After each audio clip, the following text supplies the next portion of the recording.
Hey, what's up, everyone? This is the Artistic Vault, and today we are going to be talking about the return of the Premier League. Right, so this summer started off with the Euro 2016 in France.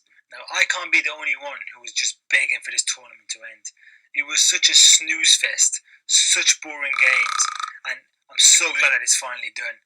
I mean, it was just such a bad tournament, unless, of course, you're a Portugal fan, then fair enough.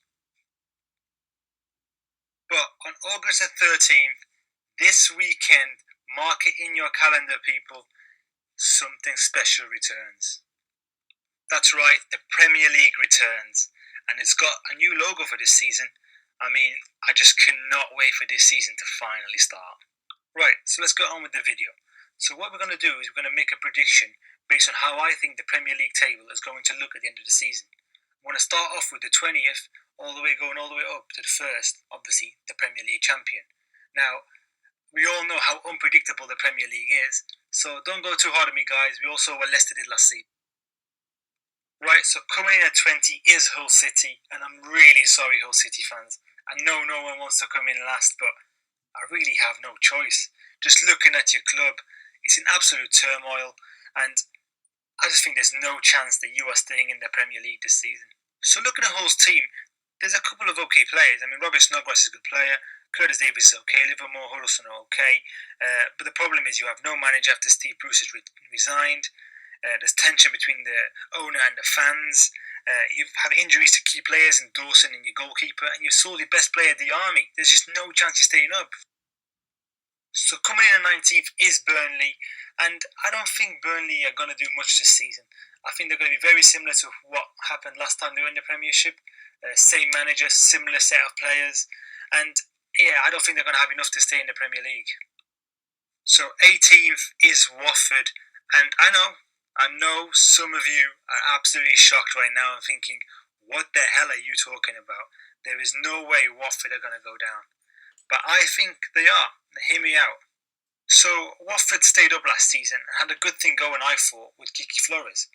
But the owners obviously decided that they need to bring in a new man, which I don't know why they decided to do that. Because how can you get rid of a manager that kept you up last season and kept you up comfortably? I don't think Igalo's going to score as much as he did last season, that's for sure. I don't think Troy Deeney's going to have that same effect as he did last season either. And I think Watford are going to have some serious problems this season. I think that decision to sack Kiki Flores is going to come back to haunt them. Now, 17 is Swansea, and I flirted with the idea of them going down so badly. Why? Because they just sold their best player forward in Ayu and their best player at the back in Ashley Williams. They've just spent a lot of money on a risky signing on a striker of Atletico Madrid. I think they're just going to survive, but it's going to be a very troubling season for the Swans. Now, coming in at 16 is West Brom, and I've got a bit of an issue with West Brom actually, because there's no ambition for them to try and push on. They're just in the league for the sake of just staying in the league. There's no ambitions to push on further. But they won't go down. Why? Because of Tony Pulis. He just does not get relegated, let's be honest. Coming in on 15th is Bournemouth. I think Matt Ritchie's a massive, massive blow for them. But they brought in Jordan Ibe, who, for big money, big expectations on him now. Eddie Howe's a decent manager, however. They play some good football as well. And I think Bournemouth will manage to stay up another season in the Premier League. 14th is Sunderland. Having just stayed up last season, I think this season will be a lot better for Sunderland. I think the appointment of Moisey is a great one. I think him and Sunderland just go hand in hand.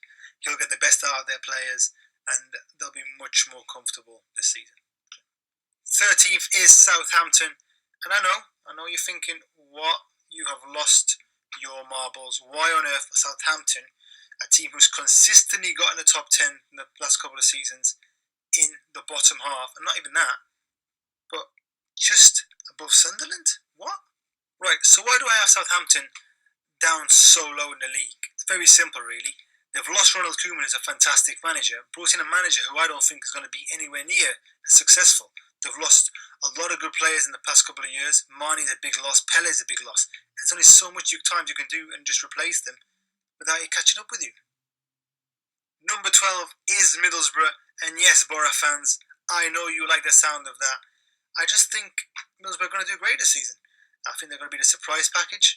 I think they're the best placed side out of the promoter sides to do well. I like their manager. I think they've made some good signings. Borough have made some good signings this summer. Negredo's a great signing. Valdes should be decent in goal. Brannigan should also be decent coming from Valencia. So I think Borough will shock a lot of teams this season. And I think there'll be a surprise package. Definitely out of the promoted sides. To finish 11th is Crystal Palace, and Palace can be very dangerous on their day. You know, Zaha and Townsend on the wing, very good, very lively. They got brought in Mandania, who's a good goalkeeper. Looks like they're going to lose Balassi, which is a bit of a blow, but with that money, they could bring in a top striker, someone like a Benteke, and that's actually what they need to push on. At number 10 is Leicester City, and Leicester City fans, I know, breathe. I know a lot of you are probably furious right now, and a lot of you are disappointed, a lot of you are sad, but I do think Leicester are going to finish 10th, and I'm going to stick with that. A lot of people are going to question me on that. So yes, Leicester City's last season's champions come in 10th.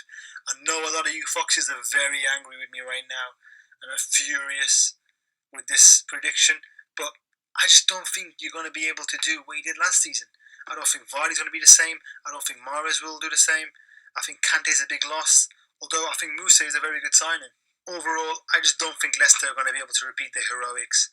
But let's be honest, Leicester fans, does it even matter really? Because last season's win should make you happy for the next 50 years. I mean, let's be honest. To finish 9th is Stoke City. And again, I just think Mark Hughes is a really good manager. I think he'll do well. They've got a good team now, you know. Arnautovic is a massive plus that he's staying. Signing of Joe Allen is a good signing. I think Gambula will be great. I think Bojan, if they can keep him fit, will be good as well. I think Stoke will do really well. Coming in at 8th is West Ham United, moving to the Olympic Stadium this season. Obviously, you've got Payet, great player. Lanzini's a good player. Kouate's a good player. Bilic is a great manager. They've made signings of Ayew, Feghouli, decent signings, but I don't think they're good enough to push them to the next level. But I still do think they'll finish at 8th and have a good season. 7th is Everton, and I think they're going to have a good season. They did very well getting Ronald Koeman. They've just sold Stones for big money, which probably means Lukaku is probably going to stay now. They can bring in new faces as well. Everton should do well this season. 6th is Spurs, and Spurs fans, I know you're confused, but so am I. Your transfer activity has been so underwhelming this summer. Wanyama and Janssen, really, that is not improving your first 11 at all. I think Spurs will be the team to drop out of the top 4 this season. I just think you've made no movements. 5th is Chelsea, another one that confuses me, because I'll be honest with you, I don't think Conte and the Premiership go together. I just don't think their styles go well together. I mean, you would think Chelsea would do better, but I just think they're going to miss out on the Champions League. I don't think their signings are good enough either. And what is going on with Diego Costa? Coming in as 4th is Liverpool, my team. Obviously, I'm delighted if that does happen. I think Klopp has finally got them going in the right direction. The problem is, I just think they're going to be so inconsistent. One moment they could probably beat Chelsea in Stamford Bridge, and the next they could probably lose against Bournemouth away. That's just Liverpool for you, but I do think they will have enough just to sneak in top 4. Yes, that's right. Man City coming in a 3rd. Your eyes aren't lying to you. And I know, Man City with Guardiola, 3rd. You must be having a laugh. Well, no, I'm not really. Why? Because Man City decided to go a different route this summer and sign the best youngsters in the world. Now, there's nothing wrong with that, but they're neglecting key positions where they need ready-made, world-class players to step in. I'm talking about centre-back, next alongside Kompany. Kompany himself is injury-prone. Mangala isn't good enough. Otamendi might be, and Stones is still a youngster, really. Up front, Aguero, if he gets injured, where's the goals going to come from? Because Boney definitely is scoring them, and Iheanacho is a youngster himself. And coming in second and just missing out on the title is Arsenal. And I know, I'm really sorry, Arsenal fans. I really wanted you to come first. You're probably the team I want to win it, besides from Liverpool. But I just couldn't do it. I just don't think you're good enough. I'm sorry. Now, the problem with Arsenal is you've got a great team all round, but you're missing 2 players in the most important position. I'm talking about centre-back alongside Koscielny, who's brilliant, but Mertesacker Gabriel aren't. And a striker, you need a striker. Giroud is not good enough. You need a world-class. And finally, coming in first, the champions, I think, and this really, really pains me to say this, as a Liverpool fan, this hurts, man. This hurts. But I just think Manchester United are going to win it. I really do. And, I mean, I just don't know what to say. But I just think when you look at the squad, it's a really good squad. There's goals there now. Ibrahimovic, Rooney, Mkhitaryan will score. Martial's a good player. Rashford will score. When you look at their defence, now they have Bali's a good defender. De Gea's a world-class goalkeeper. Options in midfield. And obviously, as much as it pains me to say this, but they do finally have a world-class manager now after Fergie. Moyes wasn't good enough. Van Gaal wasn't good enough. And, it's going to hurt. It's going to hurt so much. If United do win it, it's going to hurt so much to see Mourinho run onto that pitch at the end of the season, giving it because you just know Mourinho's going to be going on forever. We won't hear the end of it. He'll be there on holiday, probably giving it the big one. I mean, oh God, just kill me now if that happens. Right, so that is my Premier League prediction for the upcoming season.